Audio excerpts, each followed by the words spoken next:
Hello everyone, welcome back to the Kolbstrong Power Podcast, and I am your host, Jimmy Kolb. I go live on YouTube every Tuesday at 8 p.m. Eastern Standard Time for a segment we like to call Benching and Bullshitting. During the show, I like to talk about my current training, things going on in the sport, and take live questions from the audience. So here's this week's episode. Let's get into it.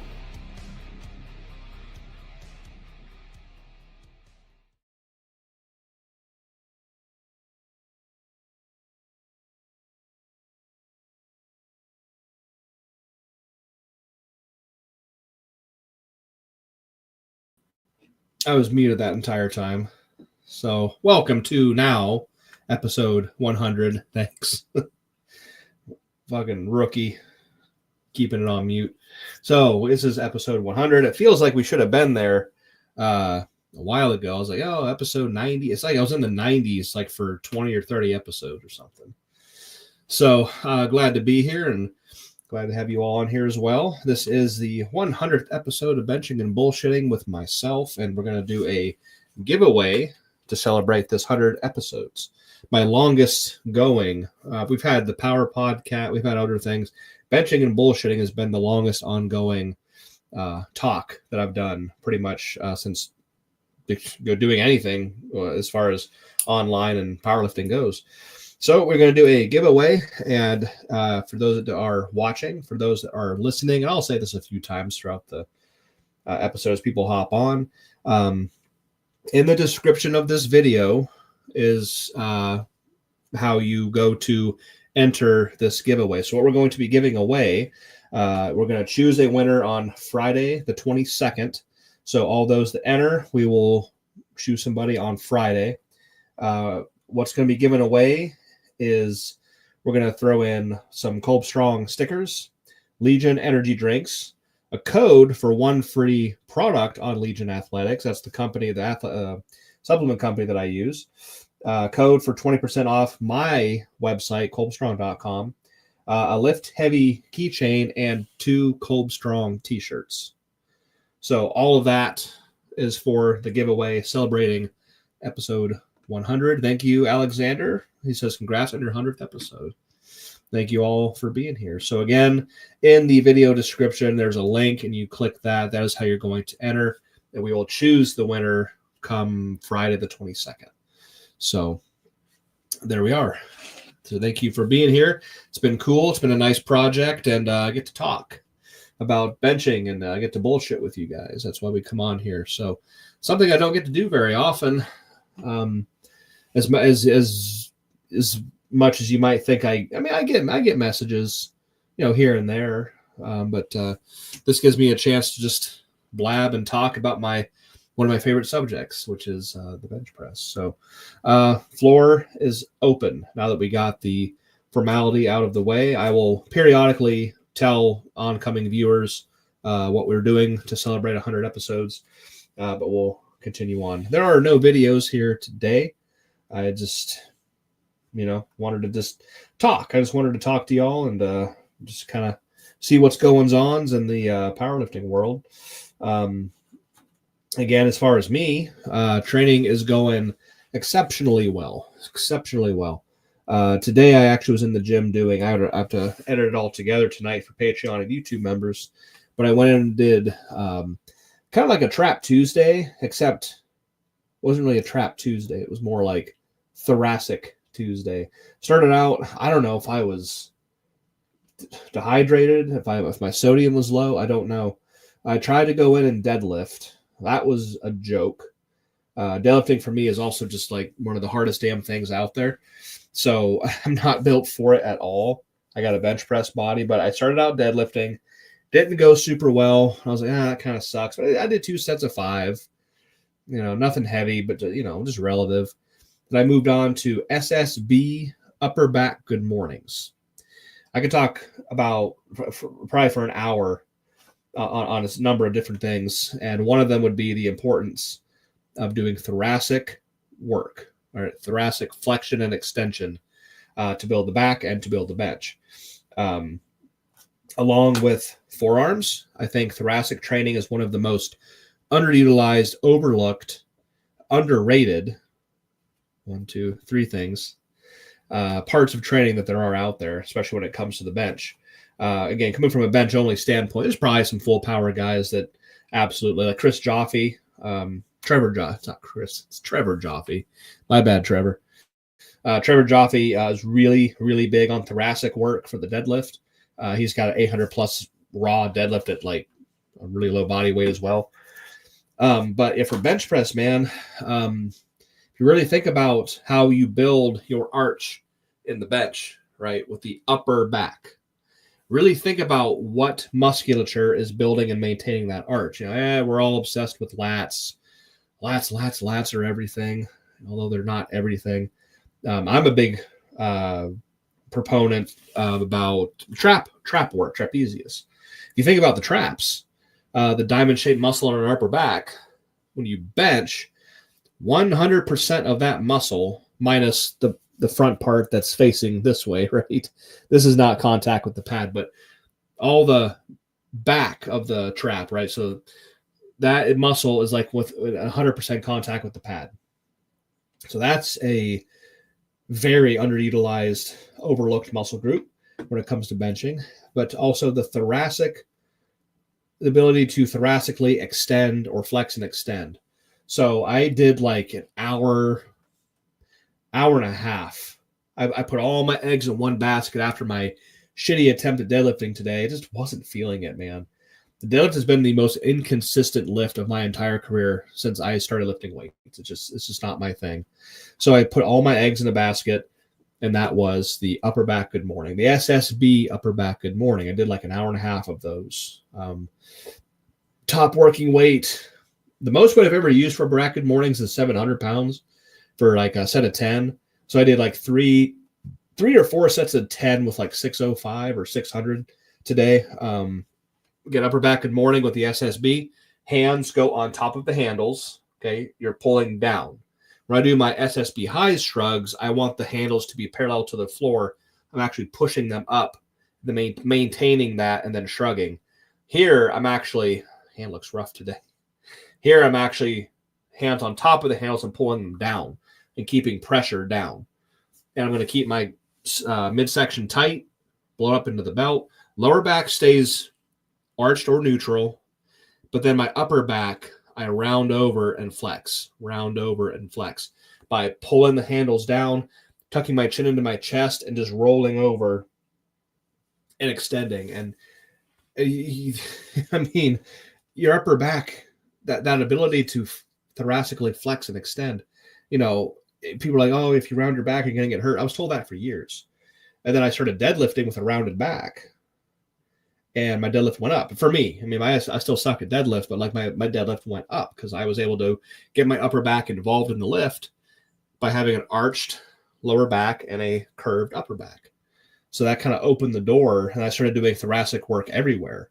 But the SSB upper back good morning, if you're not doing those, I would seriously rethink that, and I would add those in. So on this main back day, this is the day where I do all of I call it the middle meat, right? So the space between your shoulder blades, upper trap, mid trap, rhomboids, teres major, minor, supraspinatus, all that kind of good stuff. Hello, Mike Fobby's on here. What's up? We got to do some chest work tomorrow. Super excited. Baked in Excellence. What's up? Got to have you back here. So Alonso's on here too. Thanks for the hunt. Yeah, dude. Appreciate it. I really appreciate that. My soon-to-be brother-in-law. So, but thoracic work, again, dudes, like that is so huge. And, I was just like told, just keep your back straight. Always keep your back straight. You're going to get hurt if you round over. But if you look at the pathology of the human spine, your lower lumbar have a curve this way, right? This way. And then your upper back has a forward curve a little bit. It's actually quite natural to be in that position. So as I started working that, I mean, if I can do 10 reps with 700 pounds and an upper back good morning, I'm not going to get hurt, But you got to do everything within reason, of course. It's taken a long time to build up to that, like anything else. I didn't just come out of nowhere and bench 1452. I've been lifting weights for 21 years. So anyway, I went on a rant just about thoracic work in the bench. Casper Geared Strength 100. Yeah, what's going on, guys? We got Annalise on here. My sister Anna, what's up? For the other of you that just hopped on, I'm going to say this multiple times as people come on and off, but we are doing a giveaway to celebrate 100 episodes of Benching and Bullshitting. If you go to the description of this video, there's a link. You click that. That's how you enter. We're going to choose the winner on Friday, okay, the 22nd. It's going to be 2 Kolbstrong t-shirts, a Lift Heavy keychain, code for 20% off my website, so kolbstrong.com. We're going to give you a code for 1 free Legion product. So that's Legion Athletics, my supplement company that I utilize. You have a code for 1 free supplement from there. Some Kolbstrong stickers, and we're going to throw in some Legion energy drinks for you to try as well. So all of that is to celebrate 100 episodes. If you want to enter, then please go to the video description and click the link that is there. That is how you enter. That goes for you that are going to listen to this episode throughout the week as well. And we will choose that winner on Friday. So again, back training is everything. I think the back is the key to all 3 lifts. I mean, you can't just train back and have a big bench, squat, deadlift, but I mean, a strong upper back is going to help you in all 3. And again, coming from a bench only standpoint, I mean, hey, I pride myself in not being a bullshitter. Like, I'm not going to lead you astray. These are things that are actually work that I actually do. And like I said, they work. Try not to gulp in the mic. I hate when people do that. So anyway, like I said, if you got questions, you have topics, anything, please drop them into the chat box. Otherwise, I'm just going to keep running my mouth. While I have the banner on here, we've got patreon.com/Kolbstrong. That is where all my workouts go.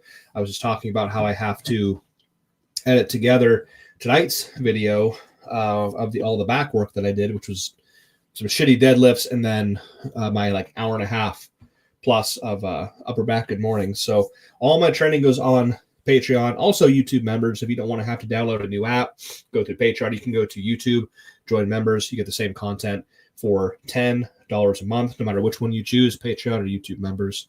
Really exciting time to follow along right now because I am currently 5 weeks deep into my training to bench 1,500 pounds this year. That is going on right now. So all of the behind-the-scenes training that lead me to those big lifts are all there. The warm-up sets, the accessory work, all the reps, all the weights, voiceover, the entire video, talking about why I chose this, why I'm doing this, didn't like that, I chose this, just stuff like that.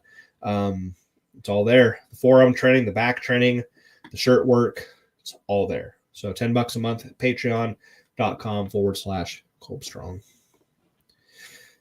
Thomas says, I tried calling F8 the last 10 days or so over 20 times, mostly between 12 and 3. Their time never get picked up. Help. Why don't you just email me, Thomas, or better yet, I'm better with Instagram. So just shoot me a message on Instagram about what is the issue, like what you're calling about. I can communicate for you. So just do that for me, all right? I will take care of you. Alexander Oman says, remember, Gene, 1,000 plus squat, 1,000 plus bench, 700 deadlift. It's really just a bench accessory. Yes. Deadlift for me is a bench press accessory. So yes, absolutely. So, yep. That's how I look at it. That's the thing. I'll hook grip once in a while. I can tolerate I can work up to 6 plates before I want to swallow a bullet. But I'll strap up. I'll do pulls from the floor. I'll do pulls off 1, 2, 3, 4 mats, stuff like that, but mostly I'm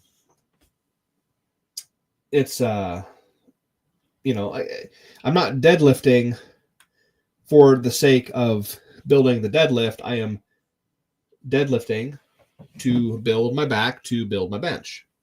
So, deadlift is actually a bench accessory for me. Rainier Strength System says, I'd love to have you on my podcast after you hit the 1,500 pound bench. I had Bill Gillespie on there. All right. last week and Carlino a month ago. Definitely got to get you on after you make history again. After you make history again. Thank you. Yeah, it's really cool. I'm really, like I mentioned last time, last episode that I'm very humbled. I'm very gracious to be part of that, pioneering these numbers. That has been amazing to me. And I'm glad I'm hoping to do it again in a few months and get the next 100-pound mark.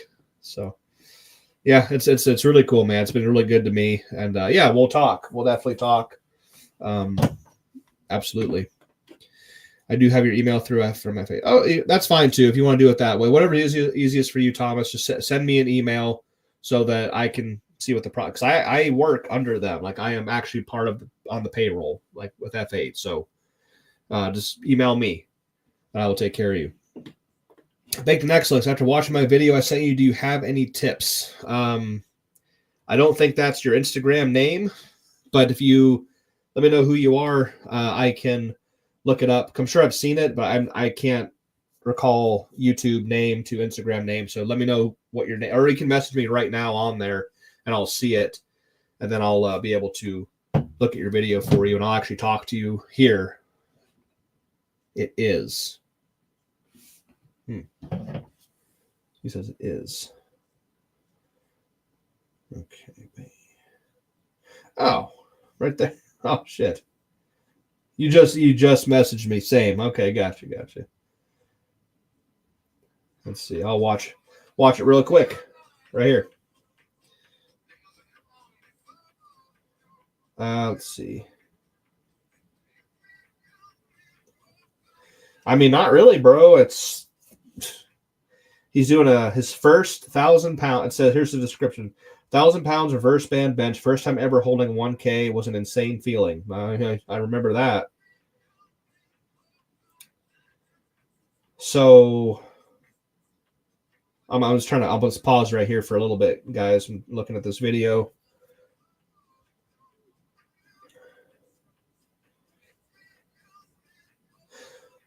So at the very top, so you press the way, a very easy lift, you all the way to the top, and then you kind of come back down a little bit. That just tells me that your triceps may not be properly engaged. So I talk a lot about how in the bottom of you don't want to just bench press, and then at the top you have to at the top you always hear that cue like, oh, spread the bar, lock it out. It's like sometimes with enough weight it's too late. So in the bottom of the lift, I feel the triceps flex, which means they're engaged, and then I press, and I have a tricep dominant press, even in equipment. It's not just a raw thing, even in equipment. But if your triceps are not properly engaged and you're just coming to the top, kind of riding with the shirt, you had the reverse bands on there. And then you came up and it kind of dipped. Now, first time holding 1,000 pounds in your hands, hey, I mean, great performance anyway. They looked really damn good. I would just say that it's a really tricky thing. I talk about it all the time. If you want me to elaborate on it, I can on here. But you have to learn how to spread the bar in the bottom of the lift, feel the triceps kick on, and then press. And then you won't have that bobble at the top. You'll have a nice, clean follow through from the bottom to the top, and it'll be nice and snappy and lock the weight out, and there won't be any come down movement. Alexander says, I try to pull 10 and 12 deadlifts a year. 3 of those are in competition. I like the concept. I like the deadlift because I suck at it, and seeing it done efficiently and strong and heavy is really fascinating to me. I like the concept of deadlift. I just suck at it. Not built for it. David Harrington, what's going on, dude? He says, glad I could drop by for a bit. What are your best ways to calm the forearms down after flare-ups from banded benches? See you in November. Fuck yeah. Calm them down after flare-ups from banded benches. The one trick that I got rid of my forearm pain after 3.5 years was to take the little cupping set, take the really tiny cups, and put them right here on your palm. Right here where your thumb connects to your hand, and it's really hard to do. Get your palm kind of wet, and try to cup this meat right here for about 2 to 3 minutes, and that can really help alleviate a lot of pain. Sounds dumb, but it worked. Overall, just massage, tiger balm, stuff like that. But try that cupping trick here on the palm. You might be surprised.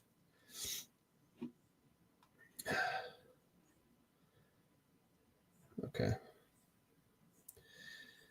Yeah, Tom, I'm not sure about why, if you're not getting through to them through phone, I would just kind of just do email, or you can email or message me through Instagram. That's just the way it's going to be, if I feel like.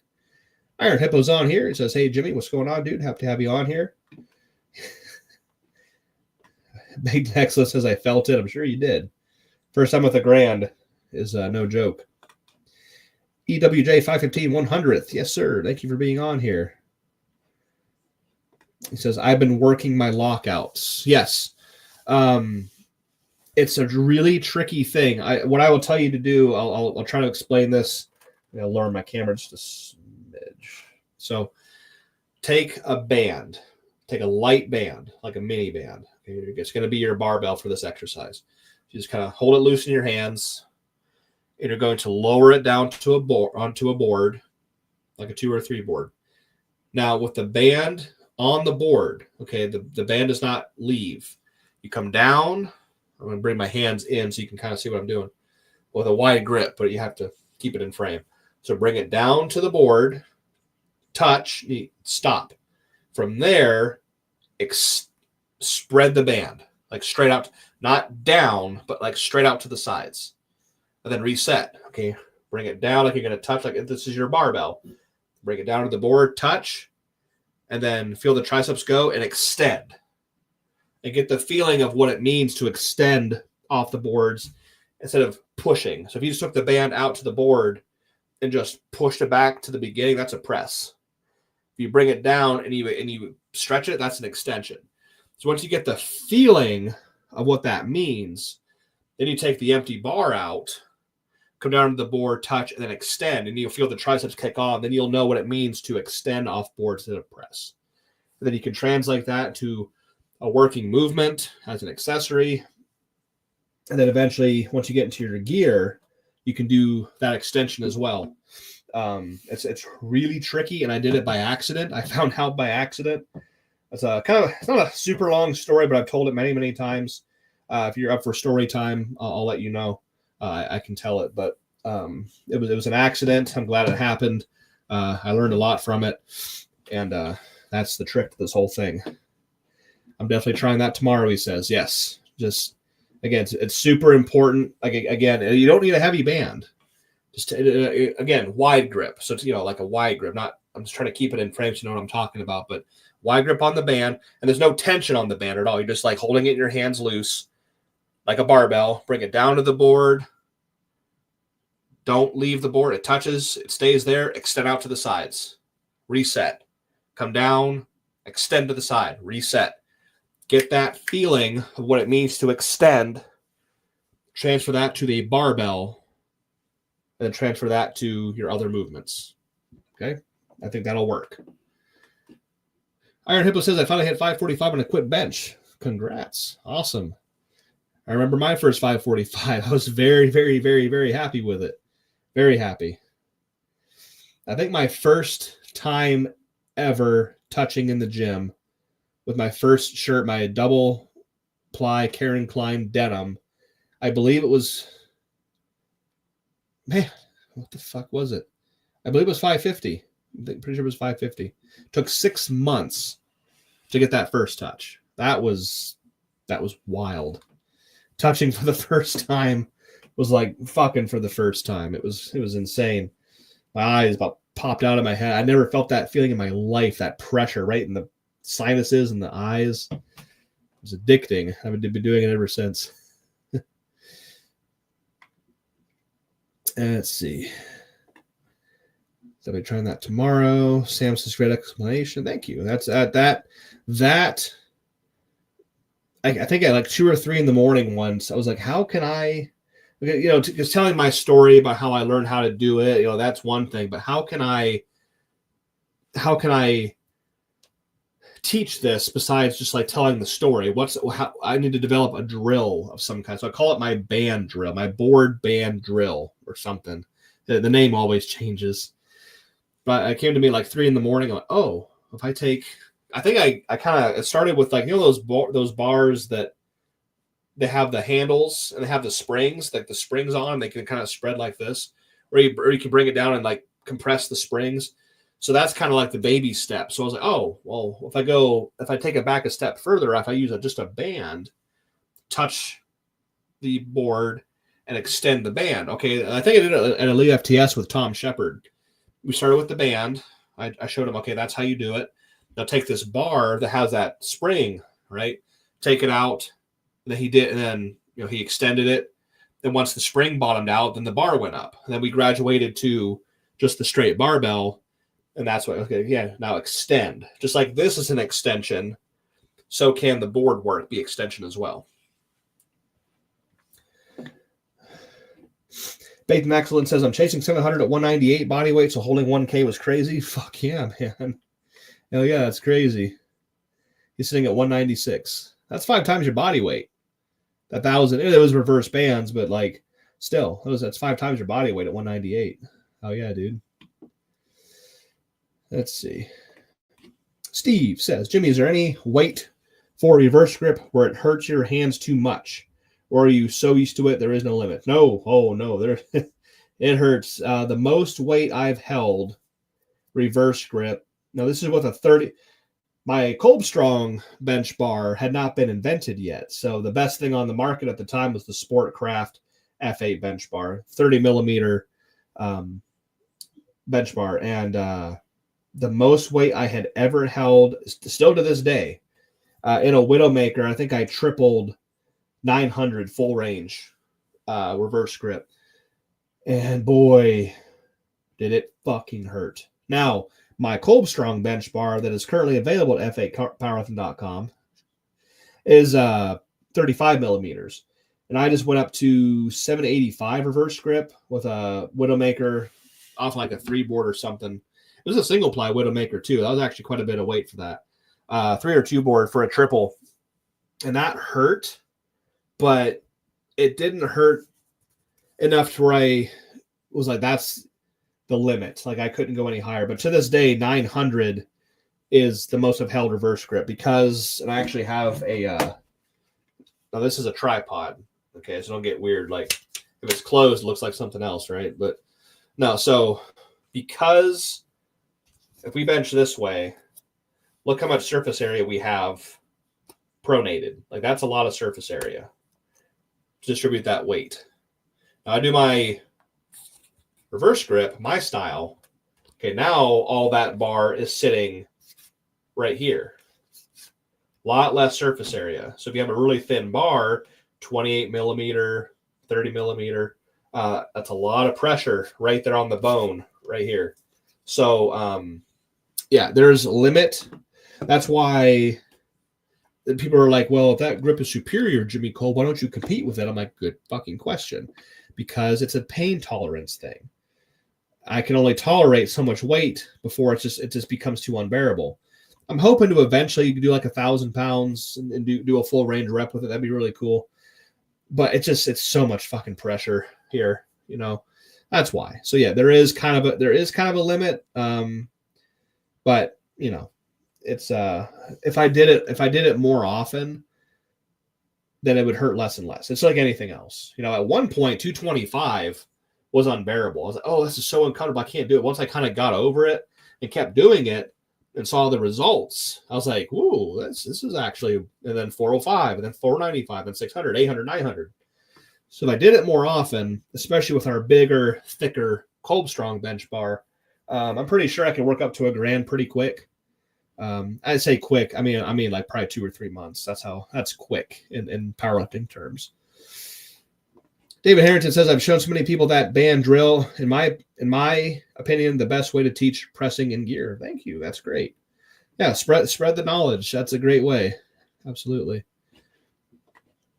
Baden Excellent says, are your hands swollen Sundays after bench? 100% they're swollen. I mean, this is, it's kind of hard to see in the light, but like my hands are fucked, dude. Like all the damage I've done to my palms, a lot of heavy weight. My left one's not as bad. But yeah, my right one looks gnarly. Yeah, my hands are swollen. Like they are not cool looking after I do all that heavy weight. They're very, I actually burst blood vessels in my palms. It's a hardcore thing. Ethan Johnson says, when do you think a good time to start equipped lifting? That's all relative. I mean, it's up to you. For inspirational purposes, what I'll say is I lifted for 4 years, from 14 to 18 years old, just building as much muscle as I possibly could, built up a really, really nice base. I was benching 450 raw at like 17, 18. I think my best was like 465 at 18. And then I got into gear after that. So I built myself a very, very, very good base of muscle and strength before I got into equipped lifting. Now, I've seen people not do that. They just go straight into equipped. You know, that's not bad. They have relative success. I think there's more benefit to bodybuilding and get as big as possible and build your base. So again, for inspirational purposes, I lifted for 4 years before getting into equipment, and I've been lifting in equipment for 17 years. So that's kind of what I think.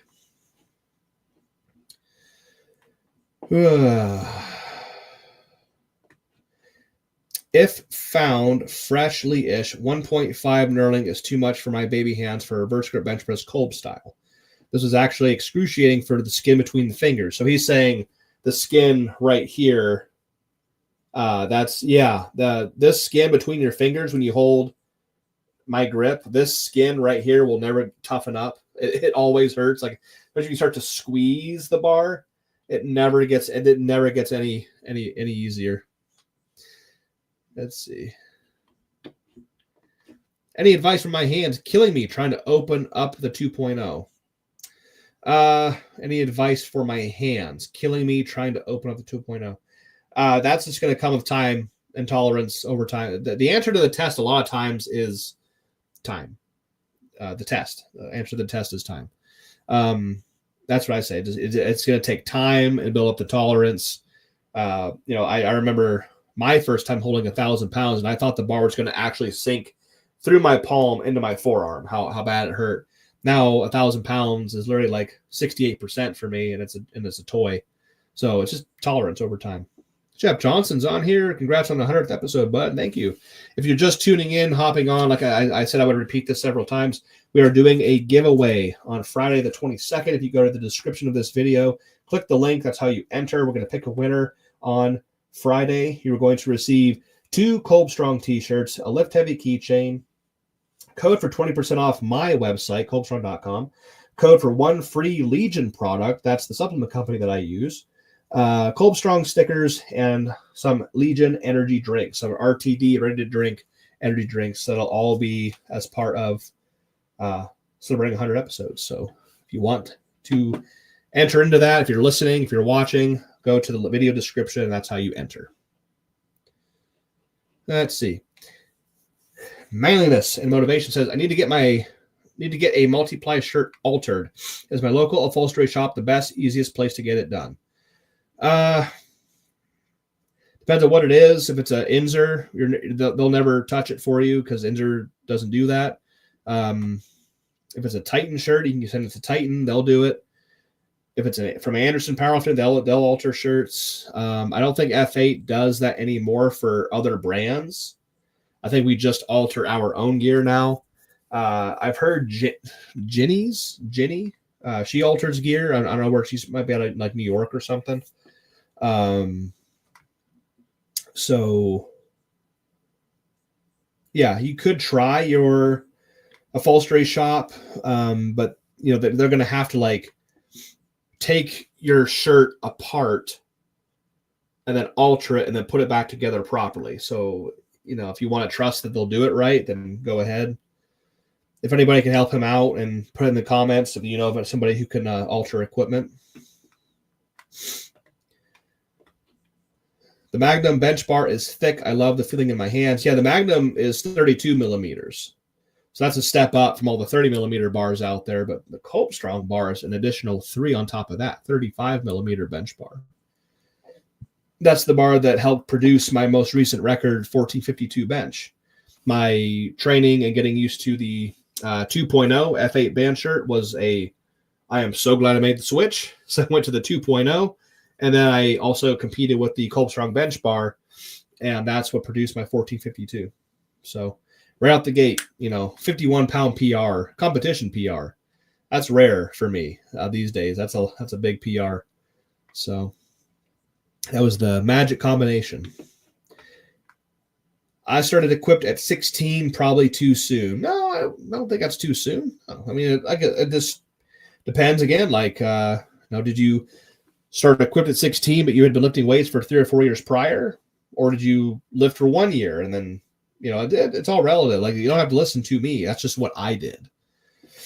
I was interested in gear from the time I started lifting weights. Like, I was interested immediately in gear because, I started lifting weights in 2004.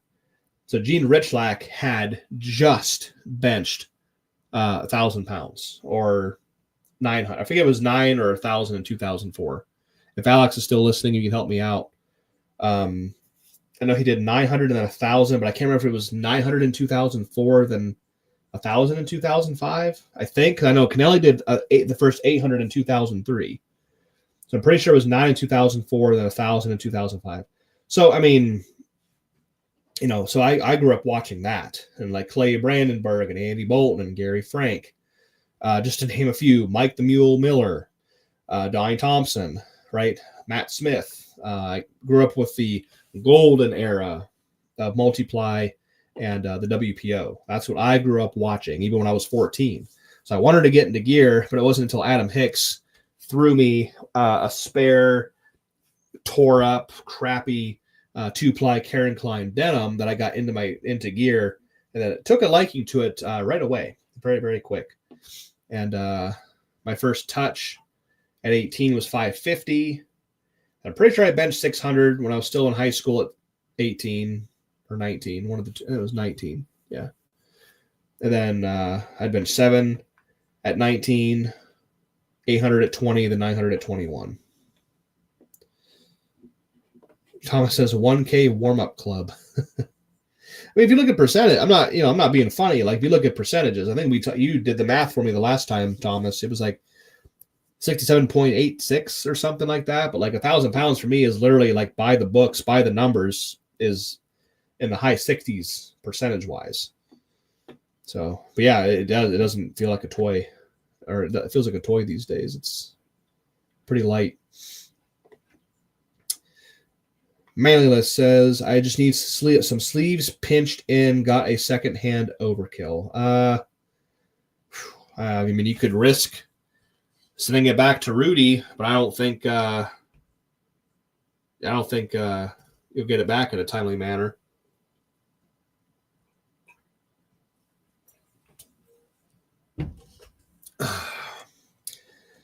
I started lifting at 37. I'm 51. Okay, you got 14 years in it. I still have my first denim. I don't have my first denim, but I do have a Karen Klein denim that a friend gave me as kind of like memorabilia. I don't know where it is right now, but no, I do not have my original one. I think Hicks asked for it. Once I got sponsored by Anderson and started using katanas, I think Hicks asked for it back or something. I can't remember. I don't remember. Iron Hippo. Oh, I started equipped lifting because of you. I believe it was your first 1,300 that made me want to do equipped. No shit. That's awesome.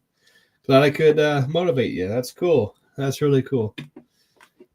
Thomas, first 700 was by Ted Arcidi, 1985. Yes, Ted Arcidi did 700, 1985. Pat Casey was the first to do 600 back in the 60s, I think. And then Doug Hepburn of Canada was the first to bench 400, 450, and 500. But I can't remember the dates on those. It was like in the 50s.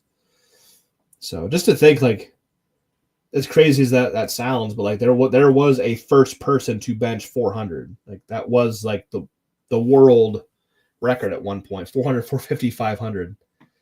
It's crazy to think that. But that's crazy.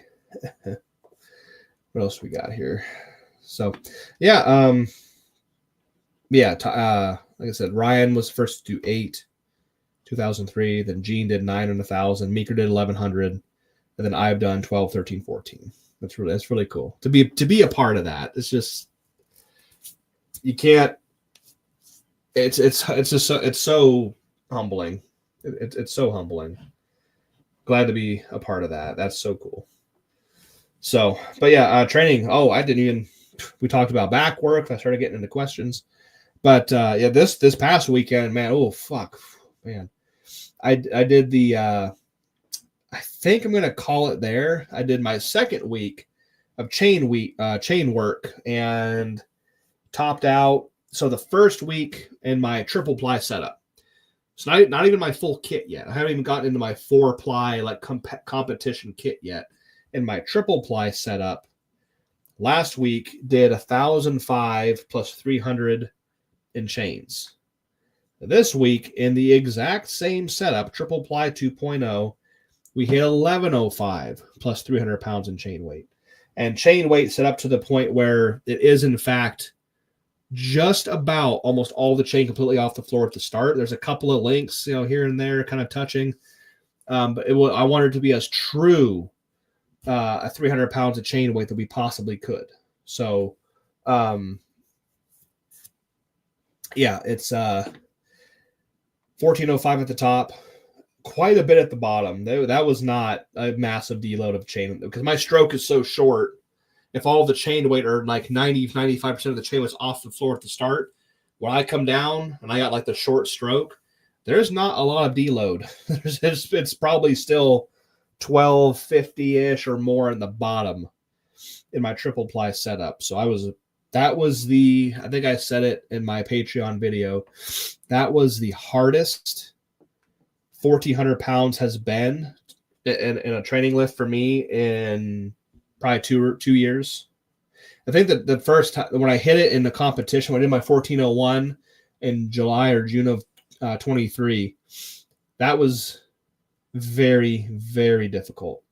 This was very similar in struggle. It was very hard. It was a very, very hard lift. So that was one hell of a workout this Sunday. It took almost 4 months till I get a new medal from Finland. Oh shit, yeah, well, that's tough. I would just go to a local. If all you're doing is pinching the sleeves, that's easy. I've done that to my own katanas in the past. I've also shortened my own sleeves with my katanas in the past as well. It's really just fold it over, and so super easy. But yeah, go to make sure they use a high tensile strength, like high dense polyester thread. You don't want to use like cotton or really weak thread. You want like a really, really, really strong thread to do that job properly so it doesn't blow out on you. Thomas says weird. Wikipedia says first 800 was 1999 by Tim Isaac. I've never even heard of that name. No, from my knowledge, a lot of people actually think that it was Anthony Clark was the first to bench 800 pounds in the similar time frame, 99, 2000. He did it in a competition, but it was quickly turned over. Like he got it and then they turned it over because if you watch it, you can tell like that was not a clean lift. I'll give him all the credit in the world for like everything he's done in the sport. Rest in peace. But he did not bench that 800 pounds. It was not a clean lift. So he did it, but it got taken away. Wasn't a good lift. Kennelly was the first to bench 800 pounds in 2003. I have never heard of Tim Isaac. I do not know that name. It would be interesting to cross-reference, if it goes back that far, if you could find him on like Open Powerlifting and see if our boys in Australia have gone back, that far to see if he's in there even, because I've never heard of that name. To my knowledge, it's Ryan Kennelly is the first 800 pounds. But yeah, it went really well this weekend. I want to fuck up my background. Went really, really well. Very, very, very, very difficult. I'm pretty sure I'm going to go ahead and go back to straight weight this coming week. I'm going to see if the chains did what they were supposed to do and make the lifting really, really difficult and change up the monotony of straight weight enough. Throw a big fucking monkey wrench at my training and see if how straight weight feels this coming weekend. pretty sure we got Rodney Woodward coming up from Virginia. Mr. Rodney has the second highest total ever done by a human being at 2,965 pounds. And I was the head judge when it came to that. I was his head judge in the squat, deadlift, and I think I had to leave for the deadlift. I'm pretty sure I had to leave. But I saw him squat 1,265, bench like 955, and he almost got 1,000 pounds, but I wouldn't give him a rat call. He came all the way up and just started to lose it to the right. He never showed control. I wouldn't give him a rat call. Because if he would have gotten that 1,000 pounds, he would have totaled 3,000 pounds. But I couldn't give it to him. It wasn't locked out, anything. He just lost it at the top. So I feel bad, but it's like, you got to pull the standard. He's a great dude. I consider him a really good friend. So, yeah, he's going to come up and bench with us. It's about I've done that drive from where he is in Virginia. It's about 5-6 hours. It's not easy. It's not an easy drive. It's quite a commitment. So he comes up every 6 weeks, 7 weeks or so. So he'll be benching with us, which is awesome. And he's always chucking up 1,000 pounds with us, and it's easy. So we'll have a pretty decent crew this coming week. And it's great. That's what we do on Sundays. Sundays are for bench.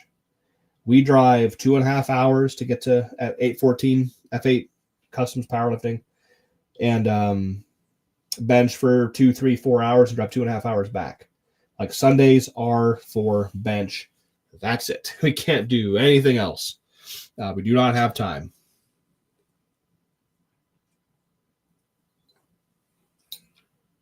So, yeah, we'll do that, and then some days, so I do my shirted work on Sunday, and I've been adding in a tricep day once in a while. Someone asked me, I believe it was Devin Umberger, asked me on Patreon what my split is. And I told him that Thursdays are triceps, but I put optional. Like that day is an optional day. So I don't always do tricep work on Thursdays. That's only 2 day rest. If I hit triceps really hard on Thursday, that's 2 days of rest before I have to turn around and bench in my equipment on Sunday. So ideally, you want your tricep work to come after your shirt work.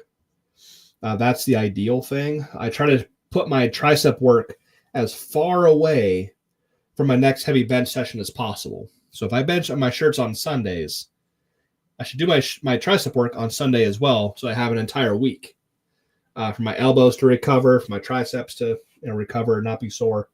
Yeah, so that is going to be Sunday.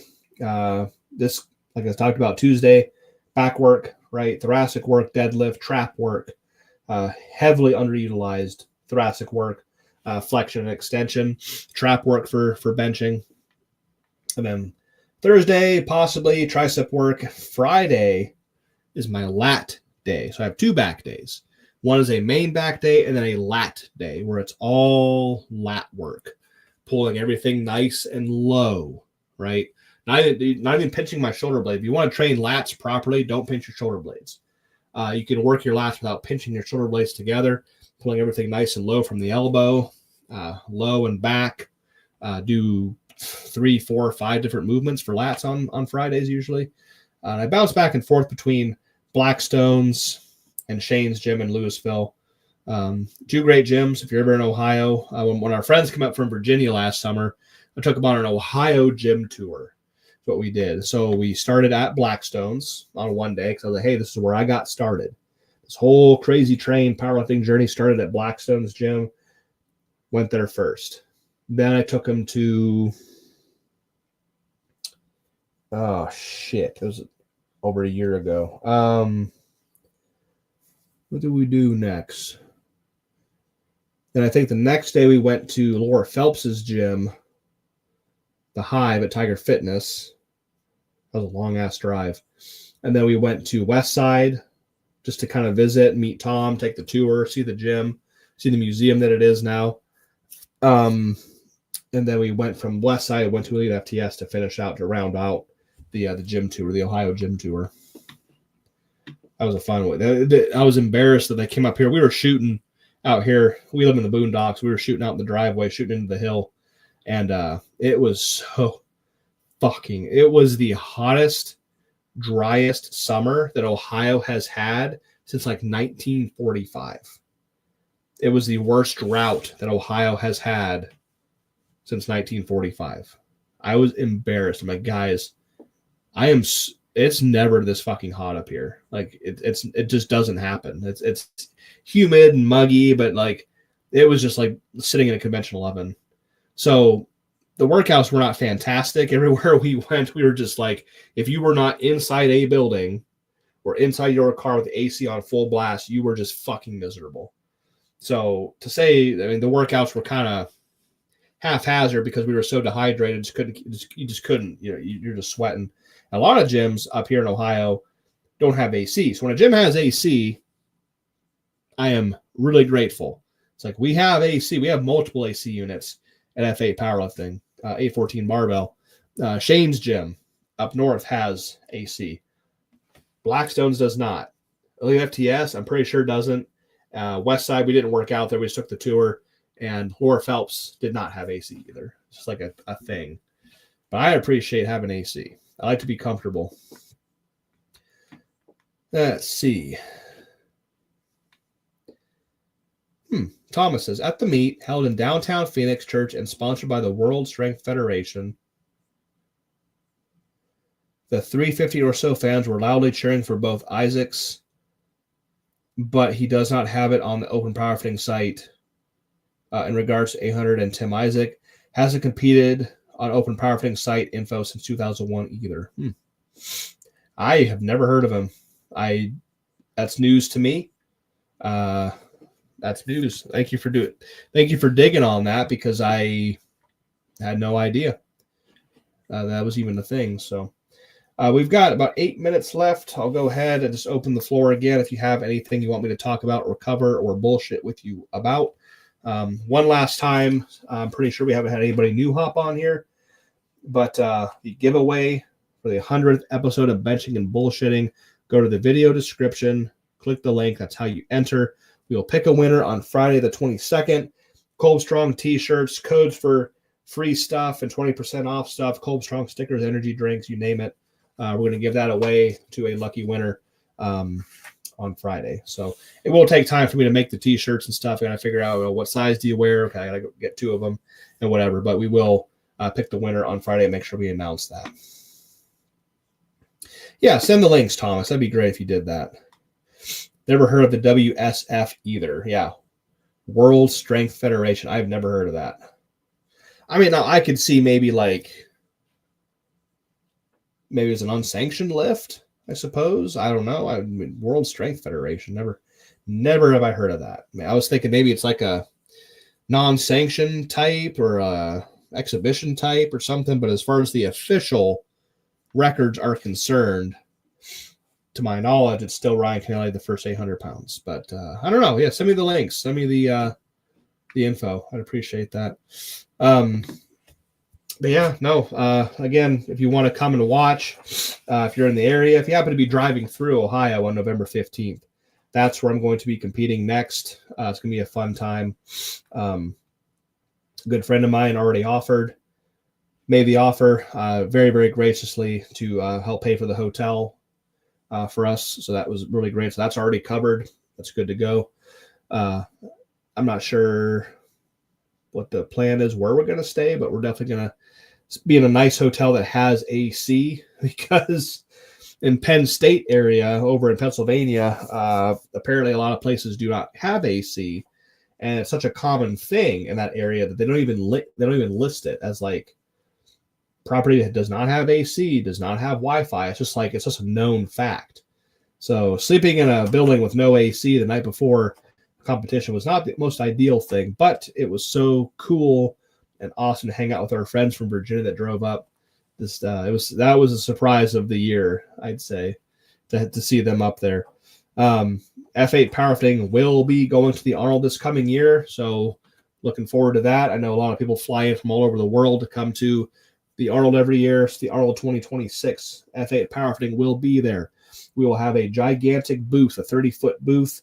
We're going to have a lot of equipment there, a lot of band shirts, squat suits, briefs, you name it, wraps, okay? We'll have a big old booth. So come by and see us. I have a small crew working, me and Katie. A few of our F8 powerlifting family will be there helping work it as well. We'll have some high-profile athletes there. Arnold, man, as stressful as it is, as hard as it is to work all 3 days, it is one of the funnest, biggest highlights of mine every year. And as soon as it's over, like as soon as we leave the venue on Sunday when it all is shut down, I'm already thinking about the next year. You know, it's just such an experience. I get to meet so many people, and I get to meet so many nice people. A lot of positive interactions. It's really humbling. It's very cool. So again, we'll be there 2026. Couldn't tell you exactly what row we're going to be in or anything like that, but I know we are going for sure, and it's going to be a fun time. So that should be about it. It's just a hair under an hour, but we're not having any sort of interactions at the moment. I'll go ahead and end it. This has been episode 100, finally, triple digits of benching and bullshitting. And I won't be excited for another episode until we get to episode 1000, right? Everything's about 1,000 pounds, 1,000 this. So again, look for the announcement on Friday. If you want to enter, make sure you go to the video description, click the link to be entered in for the drawing to get all of the prizes that we're doing for the giveaway for episode 100 of benching and bullshitting. I've had a great time talking to y'all. We will see you next week, Tuesday at 8 p.m. Eastern Standard Time for episode 101, benching and bullshitting. So we will see you all then. So take care.